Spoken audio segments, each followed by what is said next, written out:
जय Hind student, how are you?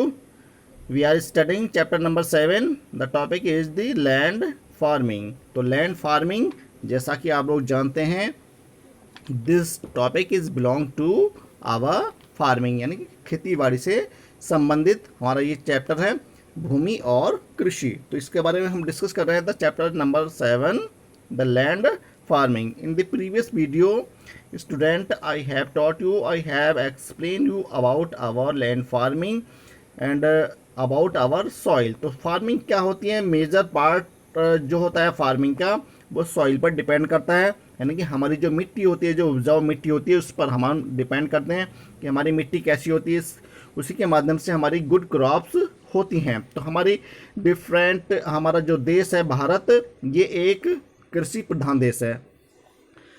The 70% population of India depend our land farming, जो कि हमारे भारत की लगभग 70% जनसंख्या है, वो हमारी कृषि पर आधारित है. इसीलिए हम भारत को एक कृषि प्रधान देश के नाम से जानते हैं. तो जैसा कि I have explain you, I have taught you about our 3 sector. जैसे कि कल मैंने प्रीवियस वीडियो में आप लोगों को बताया था कि हमारे 3 सेक्टर होते हैं. जो इंडियन की जो इकोनॉमी की है, जो भारतीय अर्थव्यवस्था है, इसको हमने 3 सेक्टर में डिवाइड किया है. कैसे? First is our primary sector, second is our secondary sector and third is our territory sector. तो अभी आप लोग क्या पढ़ेंगे? प्राइमरी सेक्टर के बारे में पढ़ेंगे, जो कि हमारी फार्मिंग से बिलोंग करता है. और सेकेंड सेक्टर क्या होता है, अभी आप लोगों को मैं बेसिकली इसके बारे में बता सकता हूँ. जो हमारा सेकेंड सेक्टर होता है, जिसमें हमारी इंडस्ट्रीज आती हैं, जो कि हमारी फार्मिंग पर डिपेंड करता है. अर्थात फार्मर जो रॉ मटेरियल तैयार करते हैं, वो हमारा सीधा कहाँ जाता है? इंडस्ट्रीज को जाता है. तो this is the our secondary sector, जो कि रॉ मटेरियल से हमारे डिफरेंट टाइप के प्रोडक्ट तैयार किए जाते हैं, तो वो कहलाती है हमारे secondary sector. And third sector जो होता है हमारा, ये हमारा जो होता है, जिसमें हमारी बैंकिंग सेवाएं आती हैं और बहुत सारी जो सर्विसेज होती हैं. तो अभी आप लोग क्या पढ़ने वाले हैं? केवल प्राइमरी सेक्टर के बारे में पढ़ेंगे. इन डिटेल में आप लोग जो है नेक्स्ट क्लासेस में जब पहुंचेंगे, तब आप लोग इनके बारे में डिटेल में पढ़ेंगे. तो अभी हम क्या पढ़ रहे हैं? लैंड फार्मिंग के बारे में. तो लैंड फार्मिंग क्या है? यानी कृषि भूमि जिसको हम कहते हैं. तो ये हमारे देश की जो है लगभग 70% जो जनसंख्या है, वो कृषि पर डिपेंड करती है. और जो है हमारा भारत है, ये एक कृषि प्रधान देश है. अब हमारा जो देश है, जैसा कि इसका नाम से ही पता चलता है कि हमारा एक कृषि प्रधान देश है, तो इस पर हमारे डिफरेंट रीजन में हमारी डिफरेंट टाइप की सॉइल पाई जाती है. तो प्रीवियस वीडियो में I have explain you, I have taught you about our different type of soil. तो हमारी soil is very important for growing our crops. तो सॉइल जो होती है हमारी, ये सबसे ज़्यादा महत्वपूर्ण होती है. इसी से हम अच्छी क्रॉप्स ग्रो कर पाते हैं. तो अगर हमारी मिट्टी में, हमारी सॉइल में फर्टिलिटी नहीं है, तो हम क्रॉप्स ग्रो नहीं कर पाते हैं, अच्छी फसलें नहीं ले सकते हैं. तो इसलिए हमारी सबसे ज़्यादा इम्पोर्टेंट जो होता है, मिट्टी की फर्टिलिटी होती है, सॉइल की फर्टिलिटी होती है, जिसके माध्यम से हम लोग अच्छी क्रॉप्स को ग्रो करते हैं. Without soil fertility we can not grow, या we can not get good crops. तो this is the source of only fertility of this soil, जिससे कि हम अच्छी फसलें लें. अब a farmer became happy when a good crops grow in their field. जब उनके खेतों में अच्छी फसलें होती हैं, तो एक किसान हैप्पी होता है, खुश होता है. तो जिससे हमारे not only Indian farmer became progress, but a country also progress. यानी कि एक किसान ही प्रोग्रेस नहीं करता है, बल्कि हमारा पूरा देश आगे बढ़ता है, प्रोग्रेस करता है. तो this is the our major portion of source of income to give the strength of our Indian economy. यानी कि जो हमारी भारतीय अर्थव्यवस्था होती है, उसको मजबूती देने का एक सबसे बड़ा साधन हमारा कृषि है, खेती है, जिससे हमारा जो देश है और अधिक शक्तिशाली बनता है. तो हम जो डिस्कस करेंगे about our different type of crops के बारे में डिस्कस करेंगे आज. और जो हमारा सॉइल्स जो हमारी होती हैं, जो डिफरेंट टाइप की सॉइल होती है उसके बारे में हम डिस्कस करेंगे। जैसा कि प्रीवियस वीडियो में हमने डिस्कस की थी, देयर आर 6 सॉइल टाइप्स, यानी कि हमारी 6 टाइप की सॉइल के बारे में डिस्कस किया था। जैसे कि हमारी जो सॉइल होती है 6 टाइप की होती हैं, alluvial soil, desert soil, red soil, laterite soil, mountain soil and black soil. तो ये हमारी अलग अलग टाइप की सॉइल होती हैं, पाई जाती है भारत में। तो ये भारत की जो लैंड है ये एक लार्ज लैंड है, तो डिफरेंट डिफरेंट रीजन पर ये डिफरेंट डिफरेंट कलर की डिफरेंट टाइप की हमारी सॉइल पाई जाती हैं। तो ब्लैक सॉइल यानी कि जो काली मिट्टी होती है, और रेड सॉइल जो कि लाल मिट्टी होती है। तो डिफरेंट टाइप की हमारी क्रॉप्स सॉइल्स पाई जाती हैं जिनमें हम डिफरेंट टाइप की क्रॉप्स ग्रो करते हैं। तो डिफरेंट टाइप की हमारी सॉइल पाई जाती हैं। तो आज हम जो डिस्कस करेंगे अबाउट आवर सॉइल के बारे में डिस्कस करेंगे, इनकी फर्टिलिटी को कैसे बनाते हैं, कंजर्व कैसे करते हैं, और एंड सॉइल इरोजन कैसे होता है। तो जो हमारी हम इसकी मिट्टी की जो फर्टिलिटी होती है इसको हम कैसे मेंटेन करें, कैसे इसको कंजर्व करें, और इसके सॉइल इरोजन के कारण क्या हैं इसके बारे में डिस्कस करेंगे। और कंजर्वेशन के कारण हम इसको कैसे कर सकते हैं, इसके बारे में आज हम डिस्कस करेंगे अबाउट आवर सॉइल। तो जैसा कि there are 6 types of soils, तो अब हम डिस्कस करेंगे अबाउट आवर सॉइल इरोजन की हमारा सॉइल इरोजन क्या होता है, मिट्टी का कटाव क्या होता है। जैसे कि बेसिकली रूप से आप लोग देखते हैं ड्यूरिंग दी रेनी सीजन, वर्षा के टाइम में आप लोग क्या देखते हैं कि जो वर्षा का पानी होता है उसके साथ आप लोग जो है लार्ज स्केल पर मिट्टी को बहते हुए उसके साथ जाते हुए देखते हैं। तो ऐसे ही हमारा हिली एरियाज़ में भी लार्ज स्केल पर, माउंटेन रीजन में ये लार्ज स्केल पर सॉइल इरोजन होता है। और इसके अलावा इसके कारण क्या कहें, दूसरा कारण जो कि हम लोग लार्ज स्केल पर कटिंग डाउन ट्रीज, जो पेड़ काटते हैं, वृक्ष काटते हैं, डिफोरेस्टेशन जिसको हम कहते हैं, deforestation is the major cause of our soil erosion, यानी कि वन्य कटाव हमारा मुख्य कारण है जिससे कि लार्ज स्केल पर सॉइल इरोजन होता है, मिट्टी का कटाव होता है। तो sometimes rain, reverse and winds carry away the top layer of the soil, जो हमारी मिट्टी की जो ऊपरी परत होती है उस मिट्टी को ये अपने साथ बहाकर ले जाती है, तो जिसको हम सॉइल इरोजन के नाम से जानते हैं। This is the called our soil erosion, यानी कि मिट्टी का कटाव हम इसको कहते हैं।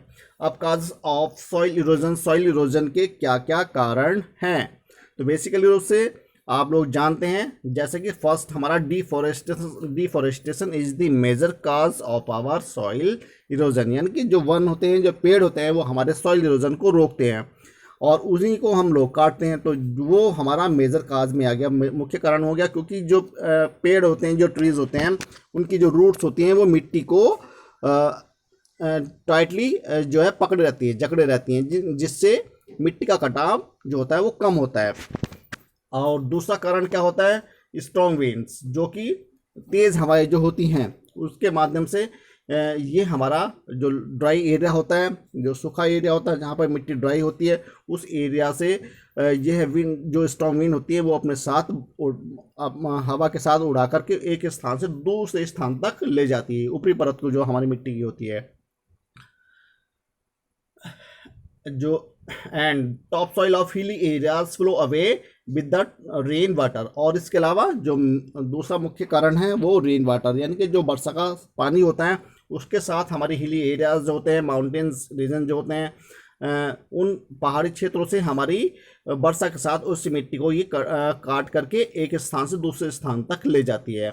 बट ये हमारे लिए प्रोडक्टिव भी होती है। जो हिली एरिया से जो मिट्टी फ्लो होकर आती है वो हमारे प्लेन में आ जाती है और हमारे प्लेन को और ज़्यादा फर्टाइल भी बना देती है। लेकिन सॉइल इरोजन ऐसे होता है, ये हमारा सॉइल इरोजन होता है, जो कि पहाड़ी क्षेत्र से मिट्टी को जो वाटर है वो अपने साथ फ्लो करके हमारे प्लेन में ले आया, लेकिन ये हमारी मिट्टी के लिए फर्टिलिटी को बढ़ाता है।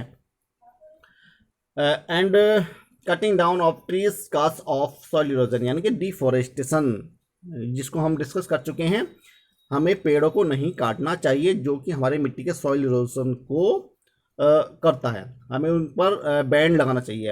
And over grazing on the farm land cause of soil erosion, और जो हमारे फील्ड होते हैं, जो फॉर्म लैंड होती है जिन पर हम लोग खेती बाड़ी करते हैं, जो ग्रास लैंड होते हैं, उनमें क्या है, हम लोगों को मिट्टी के कटाव को रोकने के लिए अपनी जो ग्रेजिंग होती है, जो एनिमल को हम फीडिंग के लिए ग्रेजिंग कराने के लिए जो इन ग्रास लैंड में ले जाते हैं, वो नहीं कराना चाहिए, जिससे कि हमारा जो मिट्टी का कटाव होता है, यानी कि जो एनिमल हर्डिंग कराते हैं फार्म लैंड में, उससे हमारा सॉइल इरोजन होता है, क्योंकि उनके जो पैर होते हैं एनिमल्स के, वो मिट्टी को तोड़ देते हैं, जिन कारणों से ड्राई होकर वो मिट्टी वहाँ से तेज़ हवा के साथ उड़ने लगती है, यानी कि वहाँ से सॉइल इरोजन होने लगता है।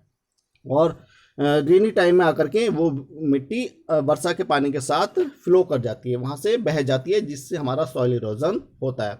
एंड नेक्स्ट पॉइंट हमारा सॉइल कंजर्वेशन मीन्स, यानी कि हम मिट्टी का संरक्षण कैसे करें, मिट्टी का बचाव कैसे करें, जो सॉइल इरोजन जो लार्ज स्केल पर हो रहा है, हमें उसे कैसे रोकना चाहिए, what precaution we should adopt to protect our soil erosion, हमें मिट्टी का जो कटाव हो रहा है, हमें उसको कैसे रोकना चाहिए, जो हमारे फील्ड से जो मिट्टी बहकर जा रही है, हमें उसे कैसे बचाना है, कैसे रोकना है। तो जैसा कि बेसिकली रूप से अपने फील्ड में हम लोग क्या कर सकते हैं, अपनी जो खेत की जो मेंढ होती हैं, हम उनको ऊंचा करके बनाएं, जिससे कि जो वर्षा का पानी है वो वहीं पर स्टोर रहे, वहीं पर भरा रहे, जिससे सॉइल इरोजन ना हो, फील्ड का जो पानी है वो खेत से बाहर ना जाए। उसको हमें रोकने के लिए अपनी जो मेथड है बेसिकली उसे हम उसको एडॉप्ट कर सकते हैं, अपना सकते हैं। तो ऐसे हम अपनी मिट्टी के कंजर्वेशन को कर सकते हैं, यानी कि सॉइल कंजर्वेशन किया जा सकता है। अब हमें क्या मेथड अपनाना चाहिए to conserve our soil erosion? तो soil formation takes 100,000 years, but it takes much less of times away, wear away, यानी कि जो हमारी मिट्टी की जो फर्टिलिटी होती है, उसको उसके फॉर्मेशन में, उसके निर्माण होने में हजारों वर्ष लग सकते हैं, लेकिन जो सॉइल इरोजन ये कुछ ही समय में हो सकता है। जैसे कि तेज़ हवा आई, उसके साथ हमारा सॉइल इरोजन हो गया, या तो हमारे हैवी रेनफॉल हुआ, उस कारण से भी हमारी मिट्टी एकदम तेज़ी से बहने लगती है। तो कैसे हुआ, जो मिट्टी का फॉर्मेशन हुआ, सॉइल जो फर्टिलिटी है उसके फॉर्मेशन में हमारे हजारों वर्ष लग गए, लेकिन सॉइल इरोजन बहुत फास्ट से होता है। तो इसलिए हमें क्या है, उस मिट्टी की फर्टिलिटी को रोकने के लिए हमें जो है उसको बचाना चाहिए। तो क्या करना चाहिए हमें? So we must protect it from soil erosion, इसलिए हमें इसको सॉइल इरोजन को, मिट्टी के कटाव को रोकना चाहिए। We should follow these steps, हमें ये विधि अपनानी चाहिए। नंबर 1 तो more plant should be grown in the to the hold of the soil together, यानी कि हमें एफोरेस्टेशन मेथड अपनाना चाहिए। एफोरेस्टेशन जानते हैं, जैसे कि हमें ज़्यादा से ज़्यादा वृक्ष लगाना चाहिए, जिससे हमारे जो मिट्टी है उसको कटाव को भी रोके, और इससे क्या होगा, हमारी जो है एनवायरनमेंट भी ये पॉल्यूट होने से बचेगा, हमारा एनवायरनमेंट भी शुद्ध होगा, फ्रेश होगा। तो इससे क्या हुआ, हमारा नंबर 1 तो हमारा एनवायरनमेंट शुद्ध हुआ, और दूसरा क्या हुआ, हमारे सॉइल इरोजन को भी इसने हमारी हेल्प की। जो वृक्ष होते हैं, जो पेड़ होते हैं, हमारे सॉइल इरोजन को भी प्रोटेक्ट करेंगे, रोकेंगे, और दूसरा हमें ताज़ा ऑक्सीजन ये हमें प्रोवाइड करेंगे, देंगे। तो इससे क्या होगा, हमारा एनवायरनमेंट जो है ये मेंटेन होगा, शुद्ध होगा। And cutting down of the trees should be checked, अर्थात हमें डिफॉरेस्टेशन जो है, लार्ज स्केल पर जो डिफॉरेस्टेशन होता है, हमें उस पर बैंड लगाना चाहिए, उन्हें हमें उसकी जांच की जानी चाहिए, उनको चेक करना चाहिए। यदि कोई ऐसा करता हुआ पाया था, उसके लिए हमें कठोर दंड अपनाने चाहिए, बनाने चाहिए। And field should be cultivated regularly using crop rotation, और इसके अलावा जो खेतों की जो निराई गुड़ाई करते हैं, उसको हमें as a rotation of crops के मेथड पर अपनाना चाहिए, यानी कि हमें फसल चक्र की विधि अपनाकर अपनी कल्टीवेशन करनी चाहिए। जो फील्ड होते हैं, हमारे मैदान जो होते हैं, जो खेत होते हैं, हमें कौन सी विधि अपनानी चाहिए, हमें क्रॉप रोटेशन की मेथड को अपनाना चाहिए, जिससे हम एक अच्छी फसल को प्राप्त कर सकें। And next point is step farming. Step farming क्या होती है, जो कि हम हिल एरियाज में अपनाते हैं। तो should be used in hilly areas. तो हिली एरियाज यानी कि जो हमारे पहाड़ी क्षेत्र होता है, मैदान होता है, वहाँ पर क्या होता है, जो रीजन होता है वहाँ का, ऊंचा होता है, तो वहाँ पर क्या करना चाहिए हम लोगों को, एज ए जैसे हमारी स्टेयर्स होती हैं, जो हमारी पैड़ी होती हैं, जो सीढ़ जिससे हम बिल्डिंग पर चढ़ने के लिए हम उसको यूज़ करते हैं, तो हमें उस मेथड को अपनाना चाहिए। जैसे हम लोग बिल्डिंग पर चढ़ने के लिए, छत पर चढ़ने के लिए इस स्टेयर्स का यूज़ करते हैं, सेम उसी वे में हमें हिली एरियाज में इस टाइप की फार्मिंग को अडॉप्ट करना चाहिए, अपनाना चाहिए, जिससे कि हम सॉइल इरोजन भी कम होगा और वहाँ पर हम आसानी से फसल भी ग्रो कर सकते हैं। एंड नेक्स्ट पॉइंट हमारा has should be grown around the farmland and to protect soil from the speedy winds. तो हम जो हमारी तेज़ हवाएं होती हैं, जो स्टॉर्म होती हैं, हमें उनसे बचाना चाहिए, अपनी मिट्टी के सॉइल इरोजन को रोकना चाहिए। उसके लिए हमें और अपने टेक्निकली रूप से हम उसको बचा सकते हैं, रोक सकते हैं, जो कि तेज़ हवाओं से सॉइल इरोजन होता है। And next point our agriculture. तो एग्रीकल्चर यानी कि अब हम आ गए मेजर पॉइंट पर, जो कि major source of our income to developing a country and to maintain the progress of economic. यानी कि जो हमारी अर्थव्यवस्था होती है उसमें वृद्धि करने का एक सबसे बड़ा साधन है। यानी कि जैसा कि I have explain that Bharat एक क्या है, कृषि प्रधान देश है। India is the largest producer of agriculture, यानी कि सबसे ज़्यादा उत्पादन करने वाला देश है भारत कृषि का। तो इसलिए इसको हम कृषि प्रधान देश कहा जाता है, कहते हैं। और 70% पॉपुलेशन तो डिपेंड रहती है हमारी इस पर, तो इसलिए हम एग्रीकल्चर को यहाँ की मेजर स्ट्रेंथ मांगते हैं। तो एक डेवलपिंग कंट्री के लिए agriculture is the major strength of develop, हमारा विकास का सबसे बड़ी मजबूत शक्ति होती है। तो एग्रीकल्चर में क्या होगा, हम जो डिफरेंट टाइप की जो फसलें ग्रो करते हैं डिफरेंट टाइप में, डिफरेंट सीजन में, तो कौन कौन से फसलें हम यहाँ पर भारत में ग्रो की जाती हैं। तो जैसे कि agriculture is the main source of livelihood of the people of India, यानी कि मुख्य जीविका का संसाधन है। कृषि हमारी भारत के लोगों की मुख्य जीविका का साधन है, जो कि लार्ज स्केल पर डिफरेंट टाइप की क्रॉप्स ग्रो करते हैं। तो इंडियन फार्मर हार्ड वर्क्स करते हैं, कठिन परिश्रम करते हैं in the field and then get a good crops. Our farmers grow many types of crops. जो हमारे किसान होते हैं ये भिन्न प्रकार की फसलें ग्रो करते हैं। जैसे कि most of you are farmer, आप लोगों के फादर जो हैं फार्मर हैं, तो वो आप लोग देख सकते हैं कि आप लोगों के फादर जो है वो अपने फील्ड में कौन कौन सी क्रॉप्स को ग्रो करते हैं। तो ऐसे ही हमारे जो फार्मर होते हैं ये डिफरेंट टाइप की फसलें जो है अपनी फील्ड में ग्रो करते हैं। जैसे कि these are wheat, paddy, millet, maize, cotton, jute, sugar cane, tea, coffee, spices etcetera. तो these types of crops are grown in India and these crops grow in the different season and these types of crops are none to the different names। ये जो हमारी फसलें हैं ये different name से जाने जाते हैं डिफरेंट सीजन में। जैसे कि हमारा विंटर सीजन आएगा तो विंटर सीजन में हमारी ये रबी क्रॉप्स के नाम से जानी जाएंगी, और जो मानसून सीजन होगा, जो रेनी का जो सीजन होगा, उसमें हमारे ये खरीफ क्रॉप के नाम से जानी जाएंगी, और समर क्रॉप्स में दूसरे नाम से जानी जाती हैं, जैद के नाम से जानी जाती हैं। तो इसके बारे में आज हम डिस्कस करेंगे about our different type of crops जो कि हम भारत में ग्रो करते हैं। These are our rice, paddy. तो अब हम डिस्कस करेंगे एग्रीकल्चर सीजन, यानी कि हमारा जो कृषि का जो मौसम होता है वो कौन सा है, यानी कि कौन कौन से मौसम में हम कौन कौन सी फसलें ग्रो करते हैं। In which season we grow different type of crops. तो जैसे कि different crops are grown in different season, यानी कि डिफरेंट भिन्न मौसमों में हम भिन्न प्रकार की फसलें ग्रो करते हैं। जैसे खरीफ सीजन में begins with this arrival of the monsoon. तो खरीफ फसल जो होती है हमारी कब होती है, मानसून के अराइवल पर होती है, यानी कि वर्षा सीजन के आ जाने पर। तो एट द प्रेजेंट टाइम जो हमारी चली हुई है, कौन सी फसल चली हुई है, खरीफ क्रॉप चली हुई है, जिसको हम राइस कहते हैं या पैडी कहते हैं। पैडी और राइस, जो कि हमारी पैडी जो होती है हमारी धान होती है, और राइस चावल जिसको हम कहते हैं। तो हमारी ये क्रॉप्स जो है हमारे खरीफ सीजन में होती हैं, यानी कि रेनी सीजन में होती हैं, मानसून सीजन में होती हैं, तो ये हमारी खरीफ क्रॉप कहलाती है। And crops grown in this season और कॉल्ड खरीफ क्रॉप्स, इसीलिए हम इन सीजन में उगने वाली फसलों को खरीफ क्रॉप्स के नाम से जानते हैं या खरीफ क्रॉप्स कहते हैं। These crops are paddy, millet, jowar, bajra, jute and cotton. तो ये हमारी जो मुख्य फसलें हैं जो खरीफ के मौसम में होती हैं, पैडी, मिलेट, ज्वार, बाजरा और जूट और कॉटन, जो कि दक्षिण भारत में ज़्यादातर उगाई जाती है, आंध्र प्रदेश में। And next rabi season, rabi season में उगने वाली फसल कौन सी हैं जो कि हमारे विंटर टाइम में होती हैं।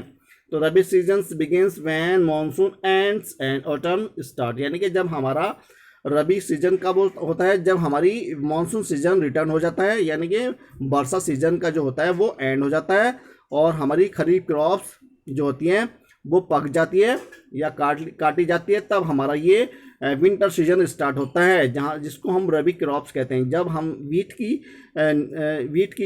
की क्रॉप को ग्रो करते हैं तो हमारा ये विंटर यानी कि रबी क्रॉप्स का सीजन माना जाता है।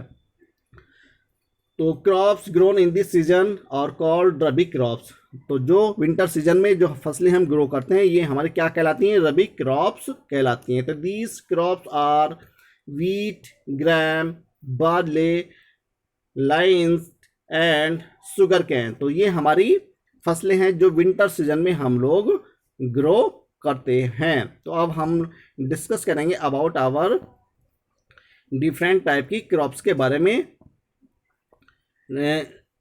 Thank you and have a nice day. In the next video we will discuss about more different type of जो क्रॉप्स हम भारत में ग्रो करते हैं, इन डिटेल में हम कल डिस्कस करेंगे, नेक्स्ट वीडियो में डिस्कस करेंगे जो हमारी ये डिफरेंट टाइप की क्रॉप्स हैं, ये कहाँ कहाँ किन किन सीजन में और किन किन रीजन में ये क्रॉप्स हम ग्रो करते हैं। Thank you and have a nice day.